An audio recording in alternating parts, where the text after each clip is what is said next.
Well, hello, Mr. Crocodile. You want to come out to play? Huh? Oh, what? Come here, little fella. I'll give you a pet. Come on, just a little bit closer. Almost there, buddy. Here you are. Ah. Oh, oh, oh. Oh, my. Sorry, buddy. I, didn't intend for you to get burned. Alright, well, guess it's back to sleep. Oh, Bill, what is that? Oh, Bill, get away from me! Somebody, please, help me!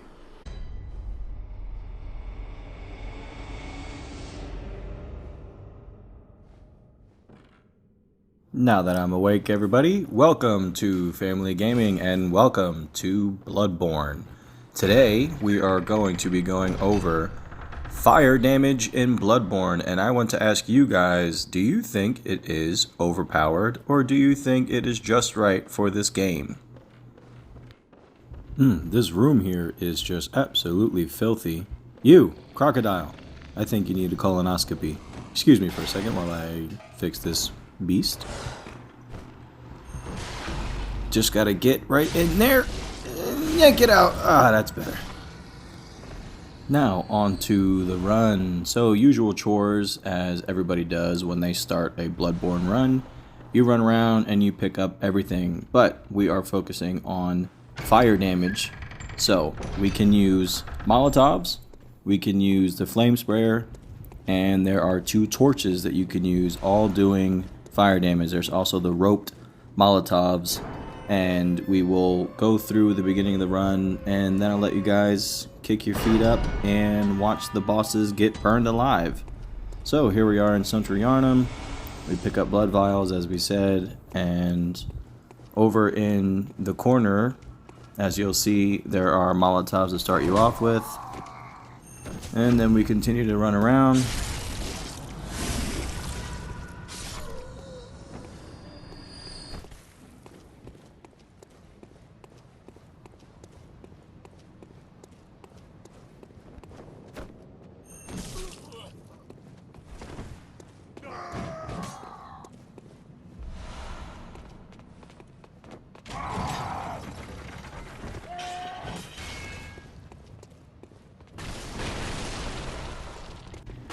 Now, I decided to use this guy in the beginning to farm souls because he gives you the most souls in the current area. The Molotovs start off much cheaper in the beginning of the game, and they just, unfortunately, they deal with inflation and prices go up. So I decided to kill this guy, run and buy a few, and then I just kept repeating until I felt I had enough Molotovs to start off with.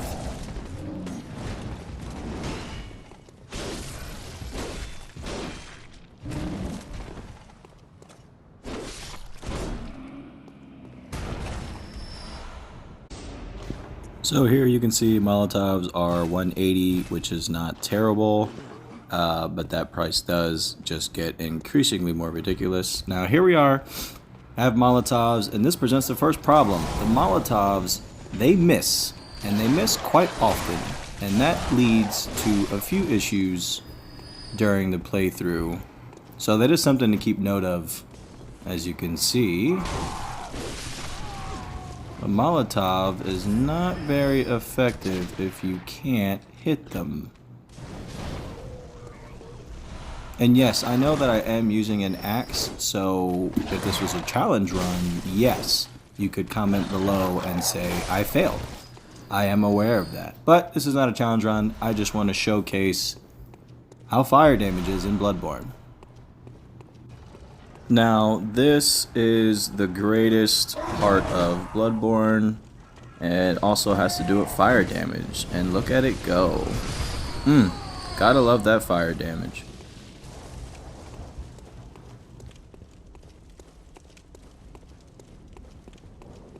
We run up to Mr. Tubberson's here, and we dodge his weak little attack, and instead of using fire damage on him, I decided that he needs a trip with gravity. Come on, buddy. Ah, there you go. And this guy. Don't forget your friend. Hey, come get your friend, bud. Come on, he needs somebody to sleep with down there. You! Hey! Hey, not me!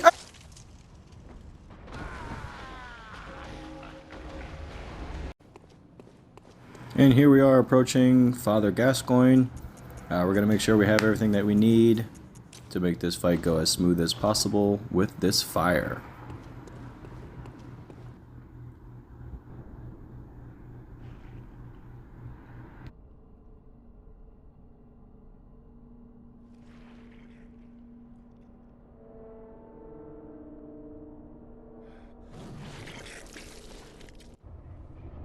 During this fight, I'm going to use an oil urn right off the bat here. I do use parrying and I do use the music box, but focus on how much fire damage. Now mind you, I'm also not leveled up at all. You can't level up until you beat him. So, look at that damage right from the jump.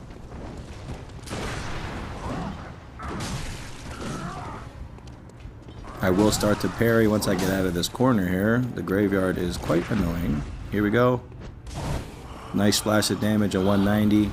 It's not insignificant for the beginning of the game. The sweet blood. Oh, it sings to me. It's enough to make a man sick.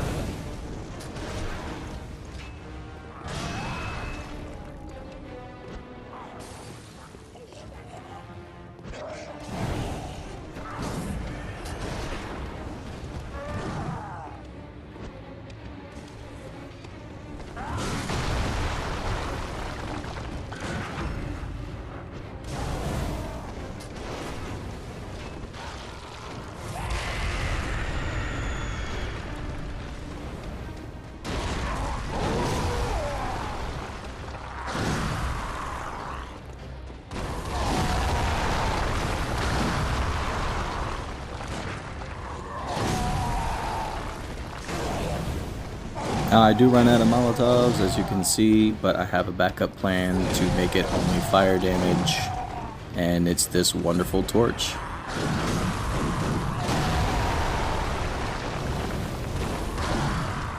So let's tickle his health down until the end with nothing but fire damage.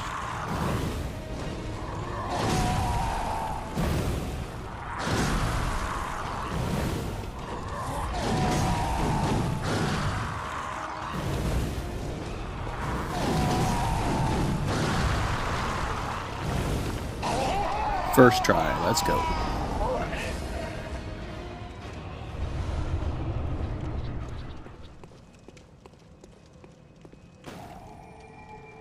After beating Father Gascoigne, Charlie here gives you the flame sprayer, so we're going to take that, and I have gems that I can, bloodstones that I can now upgrade this with.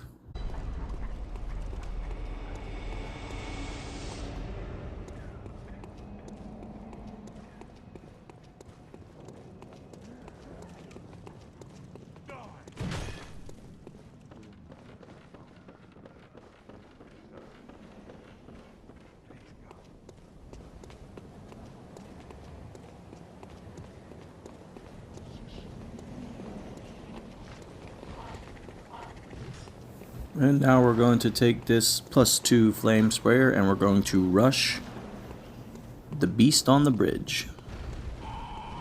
Now as this beast jumps over this wall, I want you all to take note that the flame sprayer actually still does break limbs. Fire damage in general will still break limbs, so keep that in mind also as you watch me get grabbed and slammed.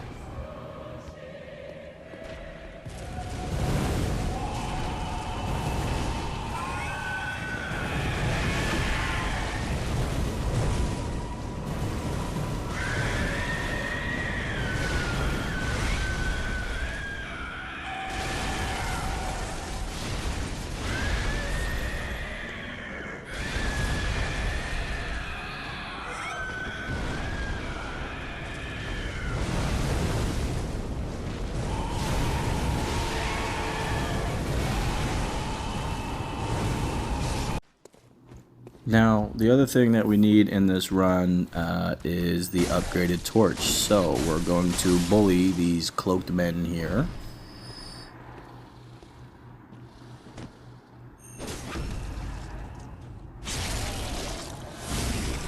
And we're going to grab this torch, which does double the damage of the one that we had. So I wish I had this when I was fighting Father Gascoigne. It can also be upgraded.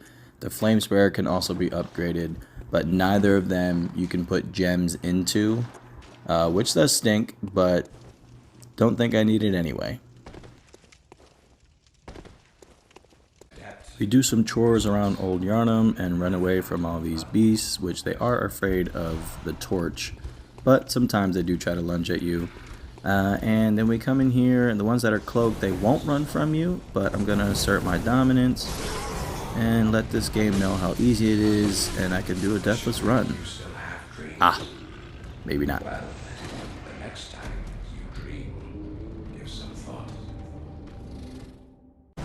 Back to business, we light this room on fire, and we kill these things, and again, we assert our dominance with our torch. It's actually not bad, damage-wise. So, we're going to play games with these guys and prove that fire damage is great in Bloodborne.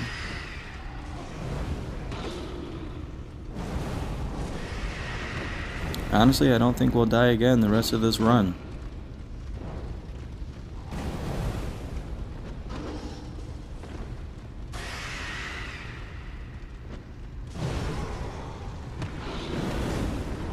Alright, let's finish burning the rest of these guys.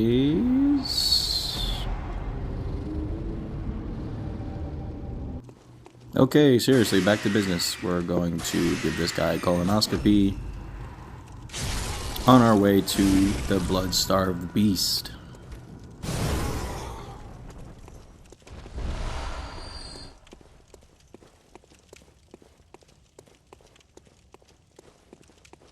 I do want to take a second to ask, if you guys saw that walking down your street, how would you react? I would run. We approach the blood-starved beast, and as long as you have pungent blood cocktails, this fight is always a joke. But let's showcase how the fire damage is.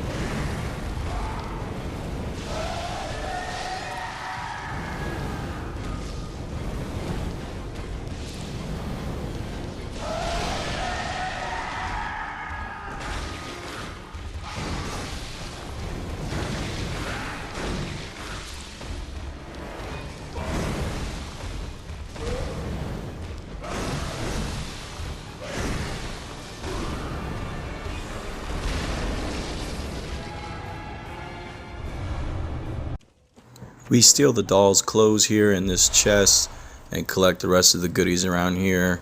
We're going to sell pretty much everything. It makes up for all of the souls that we lost on Molotovs.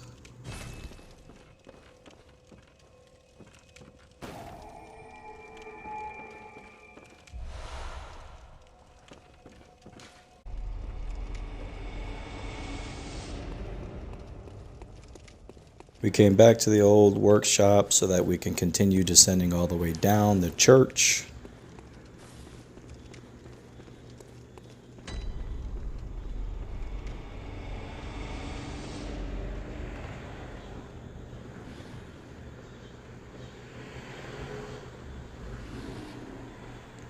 And as we get down here, we decide that we want to prove that our fire burns hotter than this guy's fire.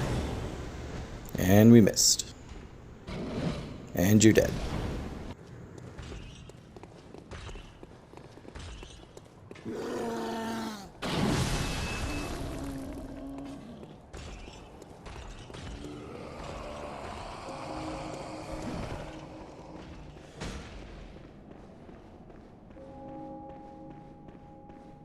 Normally, after unlocking everything in the Cathedral Ward, all the gates and stuff, I would typically go and fight the witches, but I decided to rush Amelia because I got bold.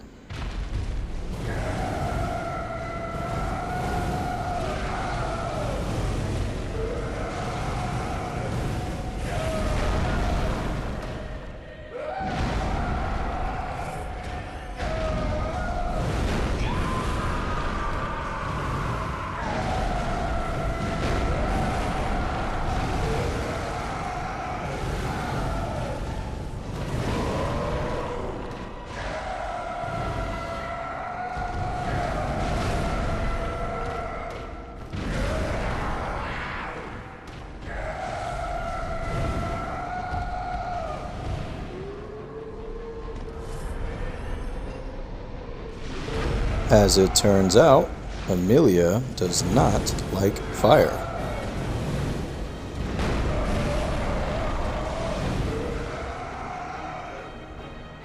That's unfortunate.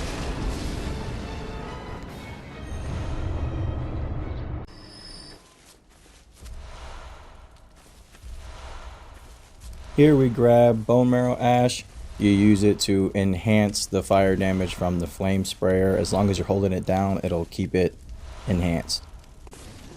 This lady is going to try to trick me. Not today, devil woman. Here's the witches, and we just used the torch, burned them down, and we did some backstabbing, some viscerals, but then we hit with the flame. And we just did this until they both died. Nice and easy.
I then met up with my Tinder date.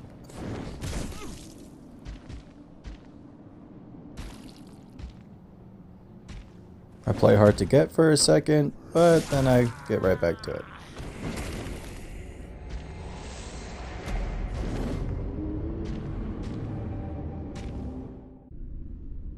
Oh, I think you roofied me. Where the hell am I? He better not have locked me in here. My word, I'll be so upset.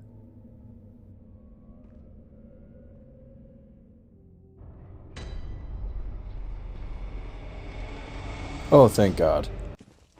Here we are to Mother Pearl. We're gonna run in here and we're gonna immediately start burning her.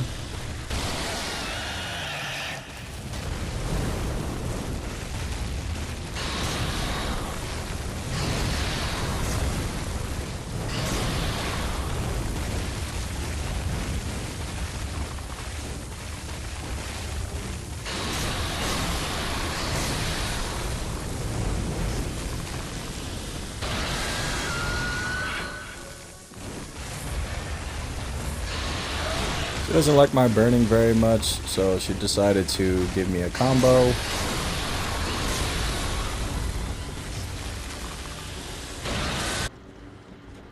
But then we loaded up before we got back in there, and we burned her down.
The Shadow of Yharnam. I will say this fight was not easy, but it wasn't because of the damage, it was because I just stink at this fight.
Here we are to the vacuous ROM.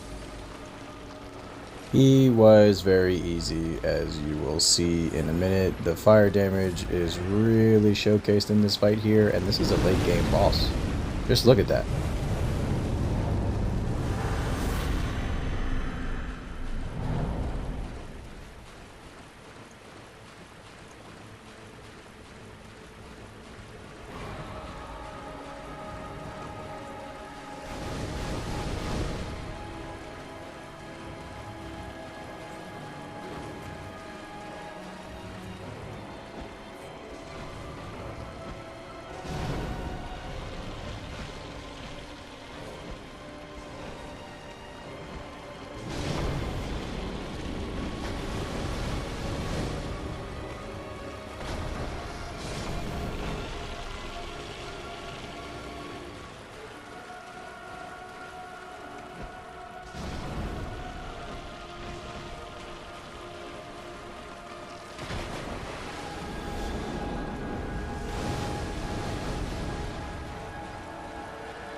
Let's take a second to enjoy that beautiful moon.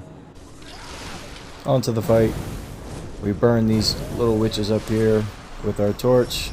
We're gonna nearly die, as usual per these games. We load up the flame sprayer and we get to work.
This old guy here, we chased into this room and used the torch to pepper him down on the first phase.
We then have to chase him once again.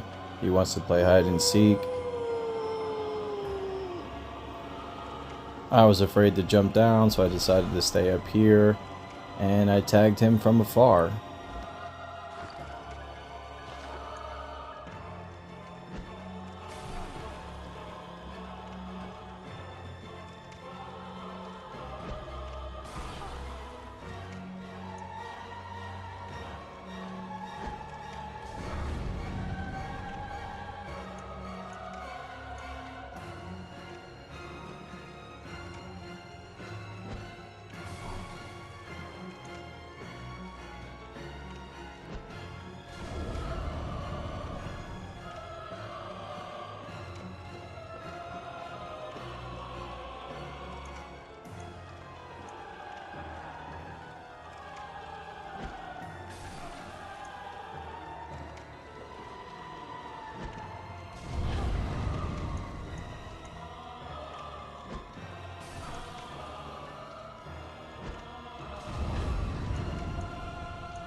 On to Mergo's wet nurse, and I will say anybody that dies to this boss is absolutely terrible. Sorry about that.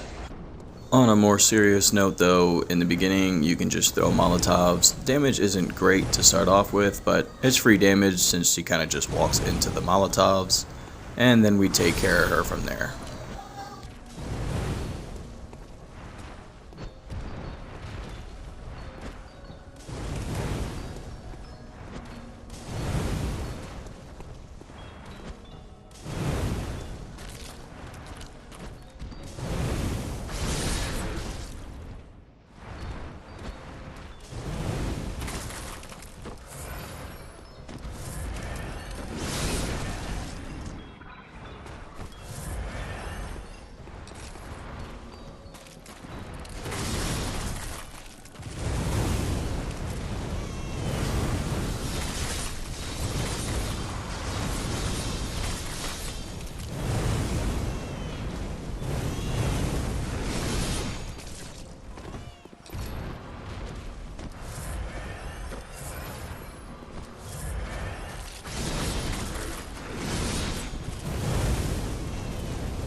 Now that she's out the way, where did that baby go?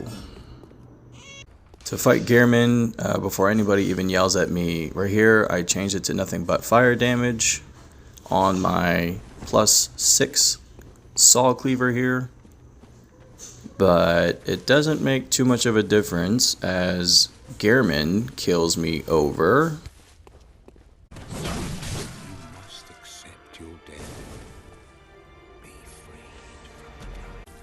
And over. And over again. So I cheated by using a gun.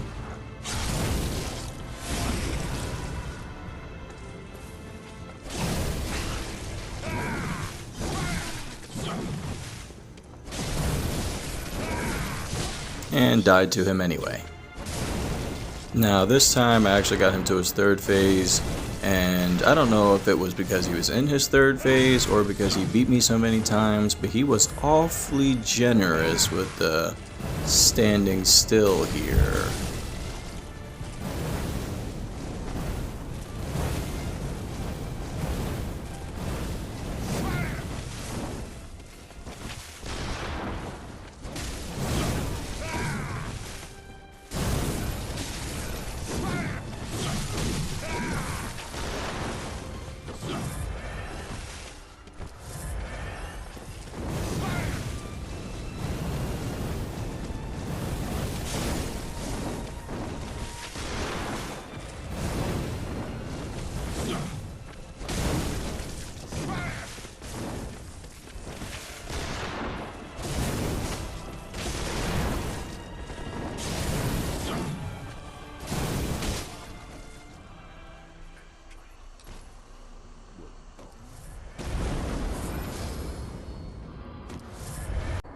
This little critter floating in the sky here is not as hard as Gehrman, so I actually beat him first try, even with the limited supplies that I had left. So, tell me in the comments whether you guys think fire is overpowered, do you think it's balanced, do you think it's weak? After doing this run, I would say that fire starts off being really great in the beginning, but then it sort of simmers down until really you fight this thing here at the end at Mergo's Wet Nurse. But everything else, it was fairly balanced, maybe midway through the game to the end. Let me know down below. Thanks for watching.